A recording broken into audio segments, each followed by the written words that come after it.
Hello नमस्कार दोस्तों, मैं अनुज वर्मा आप सभी लोगों का स्टडी 81 पर स्वागत करता हूं। आज हम अकबर के जीवन परिचय के बारे में सीखेंगे कि हाँ उसने क्या क्या काम किया या क्या बंद करवाया, कितनी विजय की, तो उसके बारे में, उसका राज्याभिषेक कहाँ हुआ था तो इनके बारे में सीखेंगे। और रजिया सुल्तान के बारे में सीखेंगे, शेरशाह सूरी के बारे में सीखेंगे। तो देखते हैं अकबर के बारे में।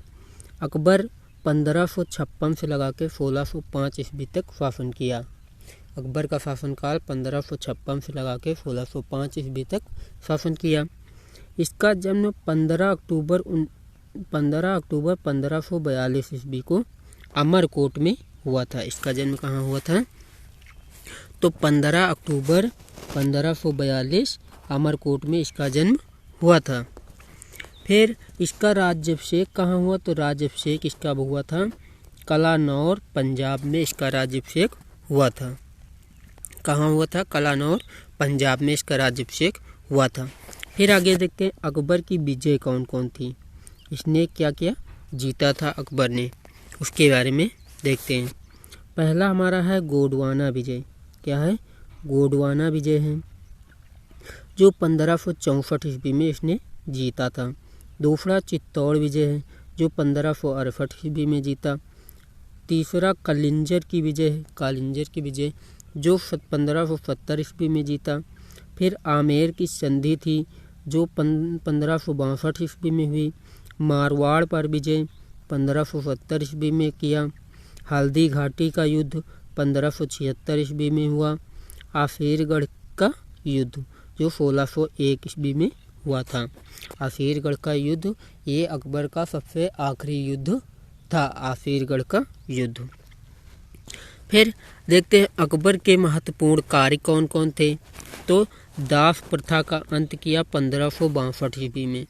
कब अंत किया? दास प्रथा का 1562 ईस्वी में अंत किया। फिर अकबर के हरम दल से मुक्ति कब मिली? अकबर के हरम दल से मुक्ति मिली 1562 ईस्वी में। तीर्थ यात्रा कर समाप्त किया 1563 ईस्वी में। और जजिया कर समाप्त किया 1564 ईस्वी में। तीर्थ यात्रा कर कब समाप्त किया? 1563 ईस्वी में। और जजिया कर कब समाप्त किया? 1564 ईस्वी में। राजधानी आगरा से फतेहपुर सीकरी कब स्थानांतरित की? तो 1571 ईस्वी में स्थानांतरित की। कहाँ से? आगरा से फतेहपुर सीकरी। इबादत खाना का निर्माण कब करवाया? तो 1575 ईस्वी में इबादत खाना का निर्माण करवाया। फिर इबादत खाने में सभी धर्मों का प्रवेश इसने कब लागू किया? तो 1578 ईस्वी में सभी धर्मों के लोग इबादत खाने में जा सकते हैं। मजहर की घोषणा कब की? तो 1579 ईस्वी में मजहर की घोषणा की। लाहौर राजधानी कब बनाई? तो 1585 ईस्वी में लाहौर राजधानी बनाई। दीन ए इलाही कब स्टार्ट किया? तो 1582 ईस्वी में स्टार्ट किया। और इलाही संवत कब चालू करवाया? तो 1583 ईस्वी में चालू करवाया।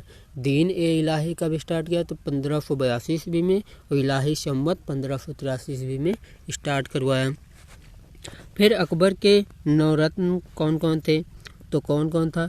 बीरबल था, अबुल फजल, तामसेन, मान सिंह, अब्दुल रहीम खान ए खाना, फिर टोडरमल, फैजी, फकीर ओजिउद्दीन, मुल्ला दो प्याजा। तो अकबर के ये 9 रत्न थे। फिर अकबर की प्रमुख विजय कौन थी? अकबर की प्रमुख विजय तो पानीपत का द्वितीय युद्ध।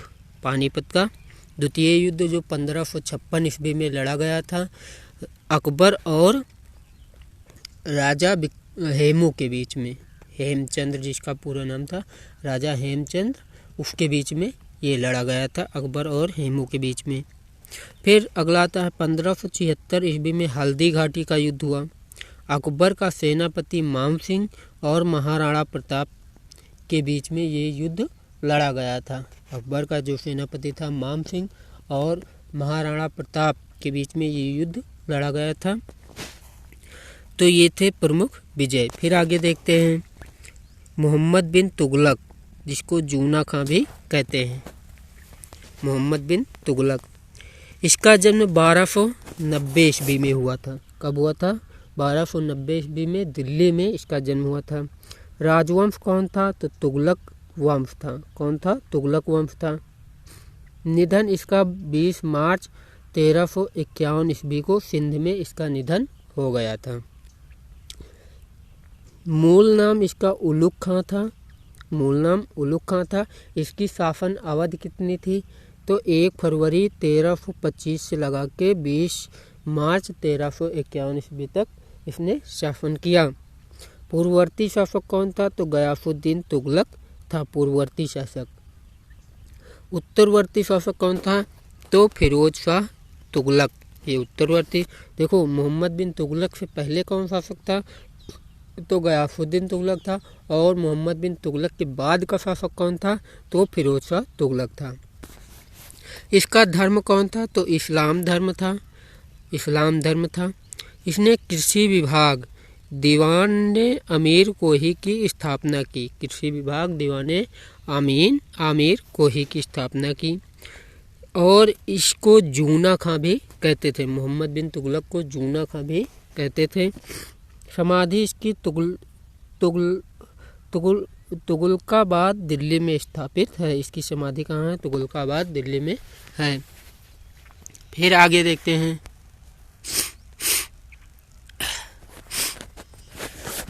दिल्ली के तुगलक वंश की नींव डालने वाले गयासुद्दीन तुगलक के पुत्र और उत्तराधिकारी मोहम्मद बिन तुगलक ने 1325 से 1351 ईस्वी तक शासन किया। दिल्ली के जो तुगलक वंश की नींव डालने वाले गयासुद्दीन तुगलक का पुत्र था और उत्तराधिकारी मोहम्मद बिन तुगलक ने 1325 से लगा के 1351 ईस्वी तक शासन किया। इस जटिल व्यक्तित्व के शासक को इतिहास में सनक भरी योजनाओं और क्रूर कृत्यों के लिए जाना जाता था। इस जटिल व्यक्तित्व के शासक को इतिहास में क्या जाना जाता? सनक भरी योजनाओं और क्रूर कृत्यों के लिए जाना जाता है। साथ ही उसे विद्वान, महान सेनापति और मौलिक योजनाएं बनाने वाला भी बताया गया है।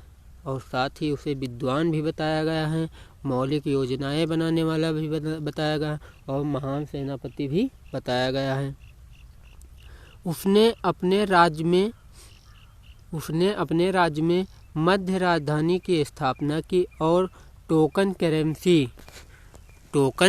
करेंसी के रूप में विभिन्न प्रयोग किए, किंतु वह पूर्ण रूप से असफल रहे। उसने जो अपने राज्य में मध्य राजधानी की स्थापना की और टोकन करेंसी भी जारी की, लेकिन किंतु पूर्ण रूप से क्या हुआ? वो असफल रहा। अपनी सनक भरी योजनाओं के कारण इसको स्वप्नशील, पागल एवं रक्त पिपासु भी कहा गया। इसे क्या कहा गया? स्वप्नशील और पागल और एवं रक्त पिपासु इसको कहा गया। फिर इब्न बतूता और विदेशी विद्वान को दिल्ली का काजी बनाया। इब्न बतूता और विदेशी विद्वान को दिल्ली का काजी बनाया, पर राज्य के विस्तार के साथ कठिनाइयाँ भी बढ़ती गईं। देवगिरी के राज्य के मध्य में होने के कारण तुगलक ने 1327 ईस्वी में राजधानी दिल्ली से हटाकर वहां ले जाने का आदेश दिया और देवगिरी का नाम बदलकर दौलताबाद कर दिया। अब 1327 ईस्वी में क्या किया? दिल्ली से राजधानी हटाकर कहाँ ले गए? देवगिरी, और उसका देवगिरी का नाम बदलकर क्या कर दिया? दौलताबाद रख दिया। खुरासान एवं कराचील अभियान, यह योजना भी असफल रही और मोहम्मद बिन तुगलक के द्वारा खुरासान योजना और कराचील अभियान चालू किया गया, लेकिन वो भी क्या हुआ? असफल रहा। फिर आगे देखते हैं।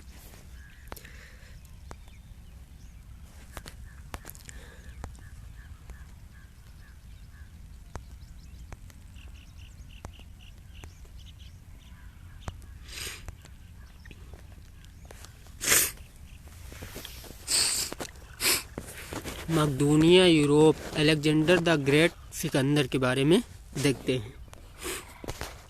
अब देखते हैं इसका जन्म कब हुआ था। तो 356 ईसा पूर्व, जुलाई 356 ईसा पूर्व में इसका जन्म हुआ था, सिकंदर का। इसके प्रिय घोड़े का नाम क्या था? तो इसके प्रिय घोड़े का नाम था बुकफेला। क्या नाम था? बुकफेला इसके प्रिय घोड़े का नाम था। फिर इसका निधन कब हुआ? तो जून 323 ईसा पूर्व में इसका निधन हो गया था।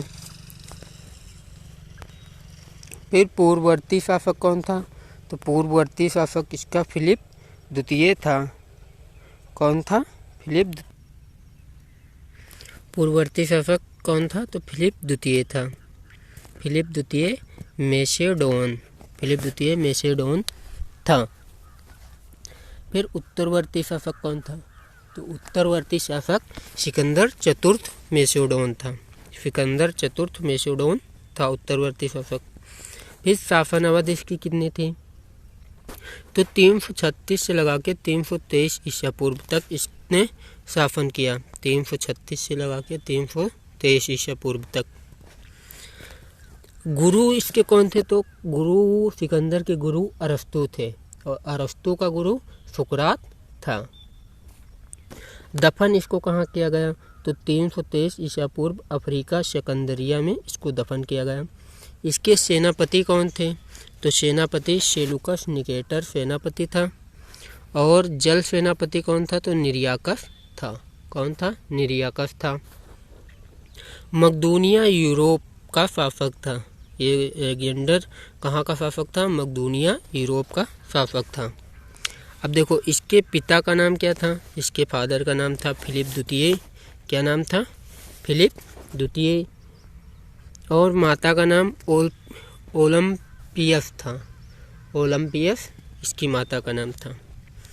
मैसेडोनिया मकदूनिया के क्षत्रप फिलिप द्वितीय का लड़का तथा अरस्तु का शिष्य सिकंदर महान ने अपने विश्व विजय के लिए रणनीति के तहत 20 वर्ष की अल्पायु में ईरान विजय के लिए 330 ईसा पूर्व में निकला और 327 ईसा पूर्व पूर्वी ईरान पर कब्जा कर लिया।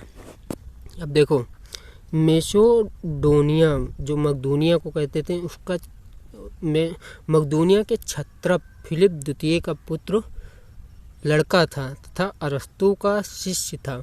सिकंदर महान ने अपनी विश्व विजय के लिए रणनीति के तहत 20 वर्ष की अल्पायु में ईरान विजय के लिए 330 ईसा पूर्व में निकला।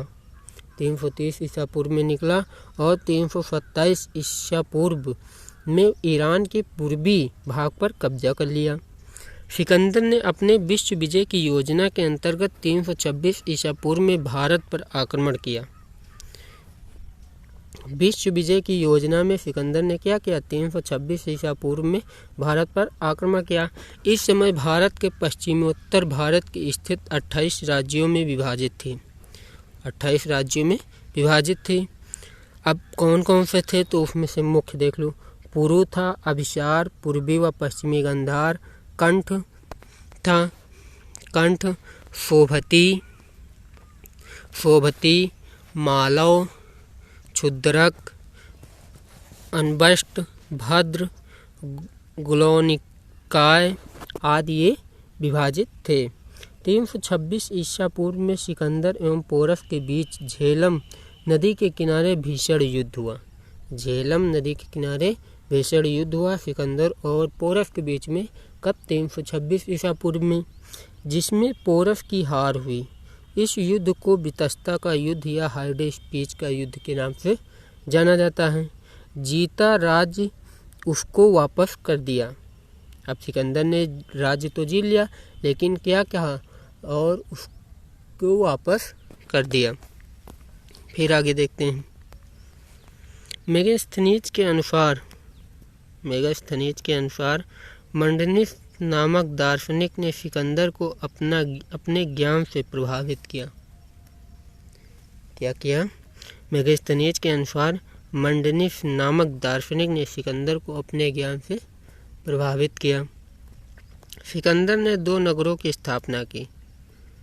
सिकंदर ने 2 नगरों की स्थापना की। पहला नगर निकैया विजयनगर, दूसरा बुकफेला के नाम पर रखा जो उसका प्रिय घोड़ा था। जो क्या था? उसका प्रिय घोड़ा था। 323 ईसा पूर्व बेबीलोन एशिया में सिकंदर का मस्तिष्क ज्वर के कारण निधन हो गया। 323 ईसा पूर्व में बेबीलोन एशिया में इसका क्या हुआ? निधन हो गया। अगर आप लोगों को ये वीडियो अच्छा लगा हो तो प्लीज़ इसको लाइक करें, सब्सक्राइब कर लें, बेल आइकन का बटन दबा दें ताकि जो भी मैं वीडियो छोड़ूँ नोटिफिकेशन के माध्यम से आसानी से आप तक पहुंच सके। जय हिंद। Thank you for